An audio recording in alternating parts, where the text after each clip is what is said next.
ಸ್ನೇಹಿತರೆ ನಮಸ್ಕಾರ. ನಾನು ನಿಮ್ಮ ಮನೆ ಮಗ ಮಾತಾಡ್ತಾ ಇದ್ದು ಡಿ ಕೆ ರಮೇಶ್.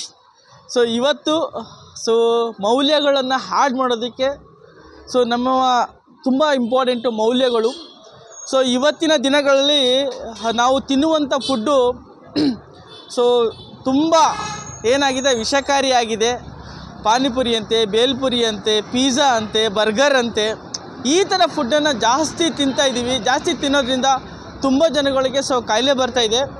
ಇಲ್ಲಿ ಮಲ್ಲೇಶ್ವರಂ ಹತ್ರ ಬಂದಿದೆ KC ಜನರಲ್ ಹಾಸ್ಪಿಟಲ್ಲು. ಅದ್ರ ಪಕ್ಕದಲ್ಲಿ ಒಂದು ಹಳ್ಳಿ ಹಳ್ಳಿ ಮನೆ ಹೋಟೆಲ್ಲು, ಅದ್ರ ಪಕ್ಕದಲ್ಲಿ ಒಂದು ಚಿಕ್ಕದು ಹಣ್ಣಿನ ಅಂಗಡಿ ಇದೆ. ನಿಜವಾಗ್ಲೂ ನಾನು ಒಂದು ಪ್ಲೇಟನ್ನು ತಿಂದೆ, ತುಂಬ ಚೆನ್ನಾಗಿತ್ತು.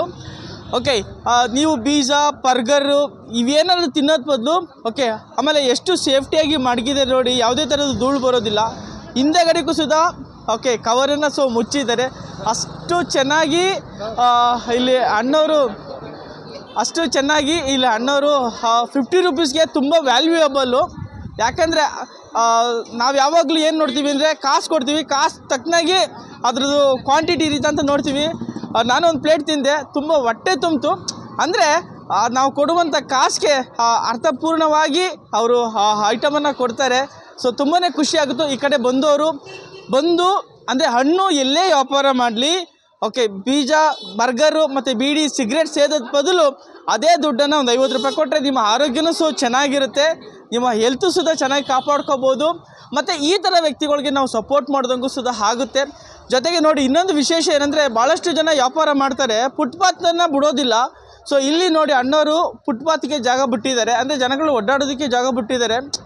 ಇದೆಲ್ಲವನ್ನು ಕೌಂಟ್ ಮಾಡಿ ನನಗೆ ಇವ್ರ ಬಗ್ಗೆ ಹೇಳಬೇಕು ಅಂತ ಅನ್ನಿಸ್ತು. ಅವ್ರ ಬಗ್ಗೆ ಮಾತಾಡೋಣ. ಅವ್ರ ಬಗ್ಗೆ ಎಷ್ಟು ವರ್ಷದಿಂದ ಮಾಡ್ತಾಯಿದ್ದಾರೆ ಅವ್ರ ಕೇಳ್ತಾ ಹೋಗೋಣ. ತಮ್ಮ ಹೆಸರು ಸರ್? ನನ್ನ ಹೆಸರು ವೀರೇಶ್ ಅಂತ. ಹೌದು ಸರ್, ನಾವು ಬೆಳಗಾಂನವರು. ಹೇಳಿ ಸರ್, ಎಷ್ಟು ವರ್ಷದಿಂದ ಮಾಡ್ತಾ ಇದ್ದೀರಾ ಸರ್? ಸರ್ ನಾವು ಒಂದು 8 ವರ್ಷದಿಂದ ಮಾಡ್ತಾ ಇದ್ದೀವಿ ಸರ್. 8 ವರ್ಷದಿಂದ ಮಾಡ್ತಾ ಇದ್ದೀರಾ? ಹೌದು ಸರ್. ಹಣ್ಣು ವ್ಯಾಪಾರ ಮಾಡ್ತಾ ಇದ್ದೀರಾ? ಹೌದು ಸರ್. ಮತ್ತೆ ಬಿಸ್ನೆಸ್ ಎಲ್ಲ ಹೇಗೆ ನಡೀತಾ ಇದೆ ಸರ್? ಸರ್ ಪರವಾಗಿಲ್ಲ, ಚೆನ್ನಾಗಿದೆ. ಸ್ವಲ್ಪ ಚಳಿ ಟೈಮಲ್ಲಿ ಕಡಿಮೆ ಇತ್ತು, ಈಗ ಬಿಸಿಲಲ್ಲಿ ಸ್ವಲ್ಪ ಚೆನ್ನಾಗಿದೆ. ಜನ ಕೆಲವರು ಮಧ್ಯಾಹ್ನ ಟೈಮಲ್ಲೆಲ್ಲ ಊಟ ಎಲ್ಲ ಮಾಡಲ್ವಲ್ಲ, ನಮ್ಮ ಹಣ್ಣು ಲೈಕ್ ಮಾಡ್ತಾರೆ ನೋಡಿ. ನಾನು ಪಪ್ಪಾಯ, ವಾಟರ್ ಮೆಲನ್ನು, ಸೀಬೆಕಾಯಿ, ಆ್ಯಪಲ್ಲು, ಬಾಳೆಹಣ್ಣು, ಚಿಕ್ಕು, ಆಮೇಲೆ ಖರ್ಜೂರ, ಆಮೇಲೆ ಎಲ್ಲ ಹಾಕ್ತೀನಿ ಸರ್, ಚೆನ್ನಾಗಿರುತ್ತೆ. ಬೇಕಂದರೆ ಅಡಿಷ್ನಲ್ಲು ಇದು ಜೇನುತುಪ್ಪ, ಪೇಪರ್ ಸಾಲ್ಟು ಬೇಕಂದರೆ ಕೊಡ್ತೀನಿ, ಮಾಡಿಕೊಡ್ತೀರಾ? ಹೌದು sir. Yes sir, thank you so much sir. ನಿಮ್ಮ ವ್ಯಾಪಾರ ಚೆನ್ನಾಗಾಗಲಿ. ತುಂಬಾ ಖುಷಿ ಆಯಿತು. ಆ್ಯಕ್ಚುಲಿ ತಿಂದೆ ನನಗೆ ತುಂಬಾ ಖುಷಿ ಆಯಿತು, ಹಾಗಾಗಿ ವಿಡಿಯೋ ಮಾಡಬೇಕು ಅನ್ನಿಸ್ತು. ಮತ್ತು ಇಲ್ಲಿ ಕಸ್ಟಮರ್ ತಿಂತಾ ಇದ್ದಾರೆ, ಅವರ ಒಪಿನಿಯನ್ನ ಕೇಳೋಣ. ಸ್ನೇಹಿತರೆ, ಮೇಡಮ್ ಅವರು ಅದು ದಿನ ಬಂದು ಇಲ್ಲಿ ಹಣ್ಣನ್ನು ತಿಂತಾ ಇದ್ದಾರೆ, ಮತ್ತು ಅವರ ಒಪಿನಿಯನ್ ಕೇಳೋಣ.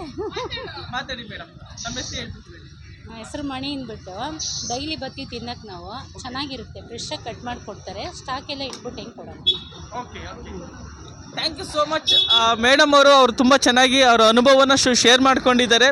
ನೋಡಿ, ಹಣ್ಣನ್ನು ತುಂಬ ಚೆನ್ನಾಗಿ ಫ್ರೆಶ್ ಹಣ್ಣನ್ನು ಕೊಡ್ತಾರೆ. ಇಲ್ಲೆಲ್ಲರೂ ಬಂದು ನಾನು ಹೇಳೋದಿಷ್ಟೇ, ನಿಮ್ಮ ಆರೋಗ್ಯ ನಿಮ್ಮ ಕೈಯಲ್ಲಿ. ಆರೋಗ್ಯ ಚೆನ್ನಾಗಿರ್ಬೇಕಂದ್ರೆ ಹಣ್ಣನ್ನು ತಿನ್ನಿ. ಹಣ್ಣು ತಿನ್ನೋದ್ರಿಂದ ರೈತರಿಗೂ ಉಪಯೋಗ ಆಗುತ್ತೆ, ಈ ಥರ ವ್ಯಾಪಾರ ಮಾಡೋರಿಗೂ ಉಪಯೋಗ ಆಗುತ್ತೆ ಅಂತ ಹೇಳ್ತಾ ಇವತ್ತಿನ ನನ್ನ ಮಾತನ್ನು ಮುಗಿಸ್ತಾ ಇದ್ದೀನಿ. Thank you so much.